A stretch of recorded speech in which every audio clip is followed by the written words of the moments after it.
আসসালামু আলাইকুম আমার প্রিয় আপু ভাইয়ারা, আপনারা সবাই কেমন আছেন? আশা করি আল্লাহ তাআলার অশেষ রহমতে ভালো আছেন। আমিও আলহামদুলিল্লাহ আপনাদের দোয়া ভালো আছি।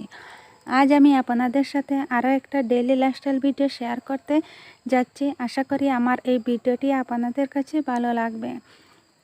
আমি এই ভিডিওটা কালকে বিকালবেলা শ্যুট করেছিলাম। কালকে অনেক মেঘলা ছিল আর একটুও রৌদ্র ছিল না। এখানে বাহিরে আমাদের যারা ক্ষেত করেন ওনারা ধান মেলে দিয়ে গেছেন, বিকালবেলা এসে নিয়ে যাবেন। আর আমি একটু বাহিরে হাঁটছিলাম আর একটু ভিডিও করে নিয়েছি। এরপর আমি সন্ধ্যার সময় রাত্রে ভাত খাওয়ার জন্য সবজিগুলো রান্না করে নিচ্ছি। এখানে বরবটি কাঁচামরিচ দিয়ে ভাজি করব আর শিম টমেটো এটা পুঁটি মাছ দিয়ে রান্না করে নেব। এখন পর্যন্ত আপনারা যারা আমার ভিডিওটি দেখছেন কিন্তু একটা লাইক দেননি, প্লিজ একটা লাইক দিয়ে ভিডিওটা কন্টিনিউ করবেন। শিম দেখতে পাচ্ছেন, এটা অন্য 2 দিন এনেছিলেন কিন্তু এগুলা খেতে মোটেও ভালো লাগেনি। আজকে যে শিম এটা খেতে অনেক ভালো হয়েছিল। আগে যখন আমার বিয়ে হয়নি আমি নিজেও চিন্তা করতে পারতাম না যে বাজার থেকে শিম এনে রান্না করে খাওয়া হবে, কারণ আমাদের বাবার বাড়িতে অনেক সবজি হতো আর কোনো কিছু বাজার থেকে কিনে আনতে হতো না। শুধু যেগুলা আমাদের লাগানো হয় না, যেমন ডাল, মটর, চানা, এগুলা সয়াবিন এগুলা কিনা হতো। আর এই যে কাঁচা সবজি এগুলা কিন্তু কোনোদিন আমার বাবার বাড়িতে কিনে খেতে দেখিনি। আর আমাদের বাবার বাড়িতে আমার বাবার বাড়িতে আগে অনেক শিম আর শিমের বীজ যে বিচি থাকে এটা কিন্তু আমাদের দাদি উনি বস্তা দিয়ে বেঁধে রাখতেন। এভাবে আমাদের ছোটোবেলা কেটেছে, কোনো কিছুর অভাব ছিল না। এখন কিন্তু সব কিছু বাজার থেকে কিনে এনে খেতে হয়। আমার শ্বশুরবাড়িতে বলতে গেলে কোনো সবজি হয় না, টুকটাক কোনো কিছু হয় আর প্রায় সবই বাজার থেকে কিনে খেতে হয়। এই তো এটা সন্ধ্যার পর আমার মেয়ে ও সন্ধ্যার সময় নাস্তা করবে, এজন্য ও সুজি বানাচ্ছে। আজকে ঘরে কোনো কিছুই ছিল না, সুজিতে দেওয়ার জন্য শুধু নারকেল ছিল। ও নারকেল কিছু কেটে দিয়েছে আর কিছু ফ্রোজেন কুড়ানো ছিল, এগুলা দিয়েছে আর তেজপাতা দিয়ে ভালোভাবে এখন বেজে নিচ্ছে। ও কিন্তু বানাচ্ছে। আমি ওকে এসে বললাম যে দেখি আমি একটু ভিডিও করে নেই।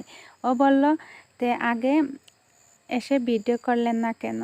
পরে আমি বললাম যেভাবে যতটুকু হয়েছে অতটুকু ভিডিও করে নেই, আর তুমি আমাকে বলো কি দিয়েছিলে। ও কিন্তু বলে দিয়েছিল আমাকে। এই তো সুজিটা রান্না হয়ে গেছে। ও ছোটো মানুষ যেভাবে পেরেছে ওভাবে বানিয়েছে।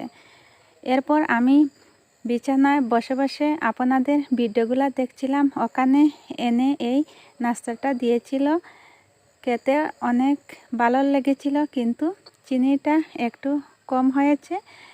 ও আসলে কতটুকুর সাথে কতটুকু লাগবে বুঝতে পারেনি আর আমাকে জিজ্ঞাসাও করেনি, কারণ আমি ভিডিও দেখছিলাম এজন্য।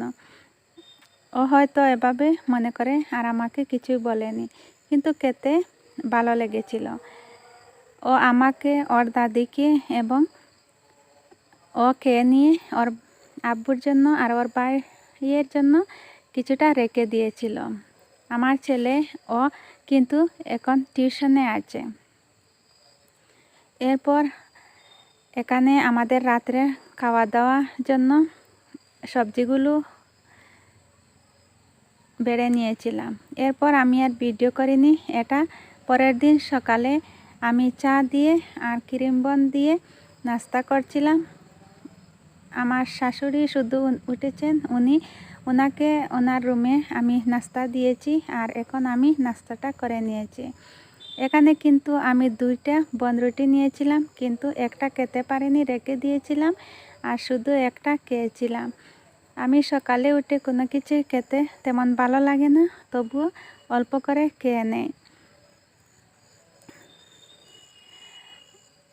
আর আমার ছেলে মেয়ে ওরা সকাল সকাল কোনো কিছু খেতেই মোটেও চায় না।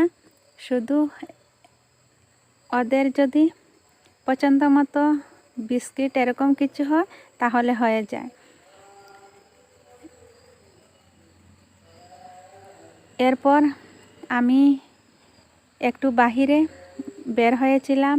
আজকে কিন্তু টানটা মোটামুটি একটা ছিল, আর আমি সকালের কিছুটা ভিডিও করে নিয়েছি। আর উঠানের মধ্যে যারা ধান মাড়া দেবেন ওনারাও চলে এসেছেন, এজন্য আমি একটু অন্য পাশ দিয়ে বের হয়েছি। এই তো দেখতে পাচ্ছেন এখন সকাল 7টা মতো বাজছে, কিন্তু একদম রৌদ্র উঠে গিয়েছে। এই 2-3 দিন থেকে অনেক সকাল সকাল রৌদ্র উঠে যায় আর ভালোও লাগে, আর ঠান্ডার পরিমাণটা একটু কম।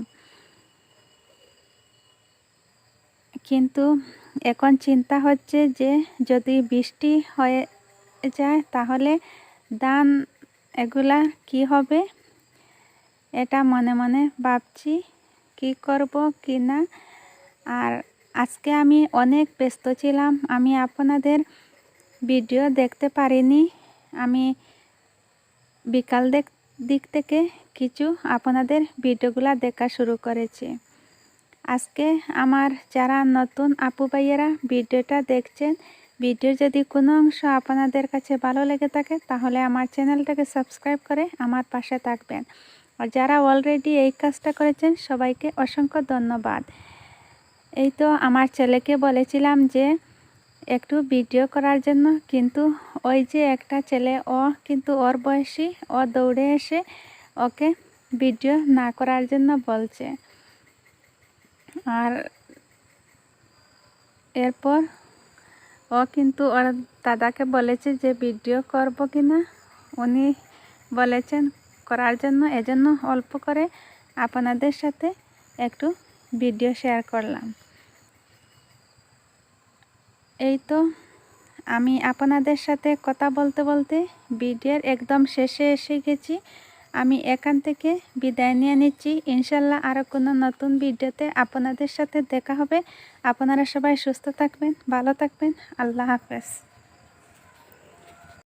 আপনারা এতক্ষণ আমার সাথে থাকার জন্য অসংখ্য ধন্যবাদ।